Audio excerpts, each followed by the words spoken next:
Self doubt, మన మీద మనకు నమ్మకం లేకపోవడం.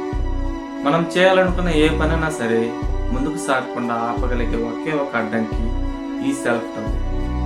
థామస్ ఆల్వా ఎడిసన్ బల్బును కనిపెట్టే సమయంలో 999 సార్లు ప్రయత్నించి 1000వసారి నా వల్ల కాదు, నేను చేయలేనేమో అని ఆగిపోయి ఉంటే మనం ఎప్పటికీ చీకటిలోనే బ్రతికేవాళ్ళమే.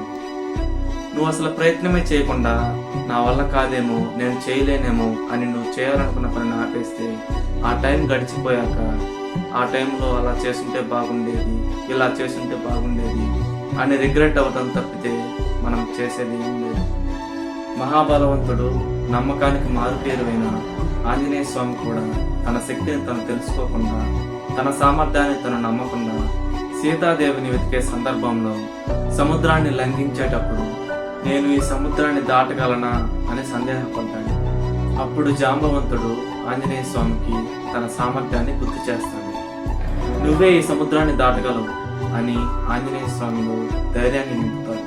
ఆ ధైర్యంతో ఆంజనేయ స్వామి తనలో ఉన్న సెల్ఫ్ డౌట్ని తీసేసి తన సామర్థ్యాన్ని తెలుసుకొని సముద్రాన్ని దాటి సీతను కలిసి లంకాదహనం చేసి రాముని కార్యాన్ని విజయవంతం చేసి తిరిగి రాముని దగ్గరకు వస్తాడు.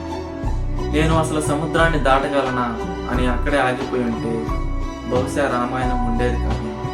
మన లైఫ్లో మన సామర్థ్యాన్ని గుర్తు చేయడానికి జాంబవంతుల్లా ఎవరో రాదు. నీకు నువ్వే అన్ని సమయాల్లో నేను చేయగలను అని నిరంతరం మోటివేషన్ చేసుకుంటూ ఉన్నాడు. కురుక్షేత్ర యుద్ధానికి ముందు అర్జునుడు కూడా అందరూ నా వాళ్ళు, నా బంధుమిత్రులు, నాకు విద్యను నేర్పిన గురువులు, నా సోదరులు, వీళ్ళ మీద నేను యుద్ధం చేయాలా అని తన గాంధీవాన్ని వదిలేస్తాడు. అప్పుడు శ్రీకృష్ణ పరమాత్మ ఇలా అంటాడు, యుద్ధంలో మరణించావా వీర స్వర్గం వస్తుంది, గెలిచావా ఈ భూలోకానికే చక్రవర్తివై స్వర్గభోగాలు అనుభవిస్తావు. యుద్ధంలో ఏం జరిగినా సరే నీకు లాభమే. కుంతిపుత్రుల్లో శ్రేష్టమైన వాడా, తక్షణమే యుద్ధానికి సిద్ధం కమ్ము.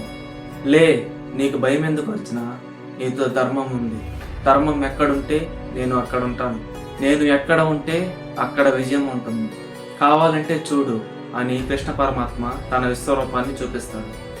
ఆ గీతోపదేశం విన్న అర్జునుడు తనలో ఉన్న సెల్ఫ్ డౌట్ని తీసేసి జయాపజయాల గురించి ఆలోచించకుండా కౌరవులపై యుద్ధం చేసి గెలుస్తాడు. అలానే మన మీద మనకు ఉన్న సెల్ఫ్ డౌట్ని తీసేసి జయాపజయాల గురించి ఆలోచించకుండా మనం చేయాలనుకున్న పని మీదే మనం ధ్యాస పెడితే మన లైఫ్లో కూడా మనం విజయాన్ని సాధించవచ్చు. Please subscribe our channel.